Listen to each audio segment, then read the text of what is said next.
আচ্ছা, সন্দীপ রায় কি সত্যি সত্যজিৎ রায়ের ছেলে? আমার না এখন ডাউট হচ্ছে। তো ladies and gentleman, this is শৌফি। আমি একটা পাতি ফেলুদা একটা সিনেমা দেখলাম, নয়ন রহস্য, যেটা সিনেমাটা এতটাই ওয়েল মেড একটা সিনেমা, ওয়েল ডিজাইনেড একটা সিনেমা এবং অতীব খাজা একটা সিনেমা, যেটা দেখার সময় আপনাদের মনে হবে যে ওয়াই, আপনার এটা মনে পড়বে যে এটা সত্যি সত্যজিৎ রায়ের ছেলে নাকি এটা কোনো এলিয়েন বানিয়েছে। আপনারা সিনেমাটা দেখার সময় এটাই মাথায় আসবে, দ্য গ্রেট সত্যজিৎ রায় উপর থেকে সে এটাই ভাবছে যে আমার ছেলে এটা হতে পারে না, আমি কার জন্ম দিয়ে দিলাম, আমার ট্যালেন্টের 1% এর মধ্যে নেই। ইয়েস, কারণ সিনেমাটার মধ্যে জাস্ট আপনারা দেখুন, একটা কিচ্ছু ভালো লাগবে, একটা কিচ্ছু না।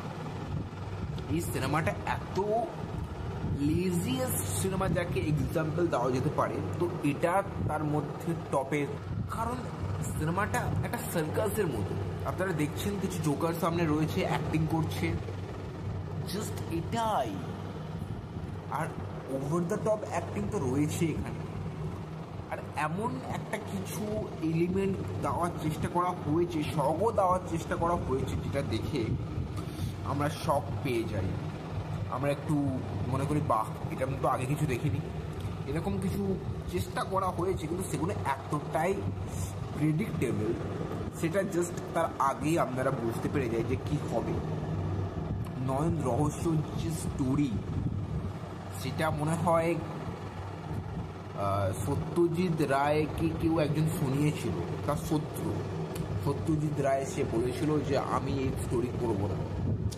এবার সেই শত্রু কী করেছে, সন্দীপ রায়কে অনেক বুঝিয়েছে যে তুমি এই স্টোরিটা করো, এই যে গল্পটা তুমি করো, তাও ছদ্মবেশে। আর সন্দীপ রায় বলেছে ঠিক আছে, এটা আমি করবো, কারণ তার তো কোনো সেন্সিবিলিটি নেই, আর সেই করলো। আর সেই ছদ্মবেশী জিতে গেল, যে তার বাবা যেটা করে তার ছেলে করেছে।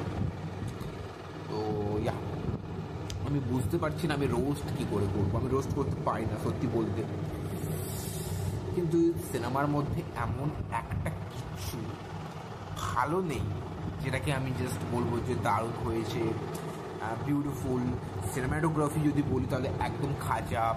এডিটিং হলো সেই পুরনো সন্দীপ রায়ের যেরকম জোন ছিল, সেরকম সন্দীপ রায়ের সিনেমায় যেরকম হয় আর কি। এডিটিং, কালার গ্রেডিং জঘন্য, বিজিএম খুবই বিরক্তকর, একটা কিচ্ছু না। তবে একটা জিনিস ভালো লেগেছে এখানে, ফেলুদা যেভাবে পারফরমেন্স দিয়েছে নিজের,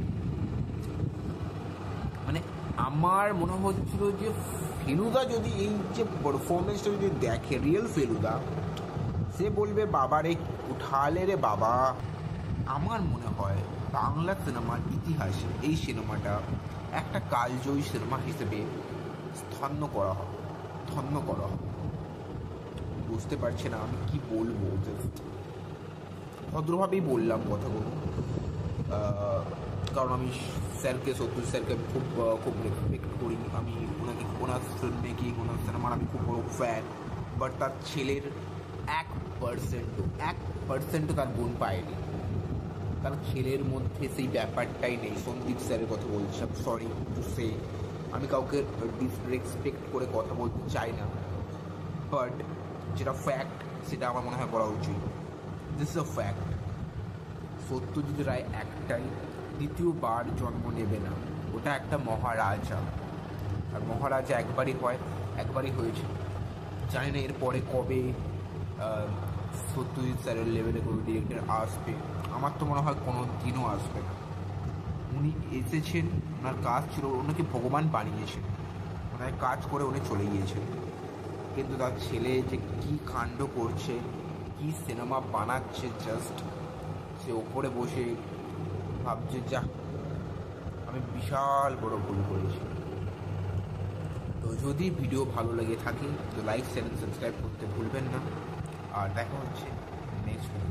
তো বাই গাইস।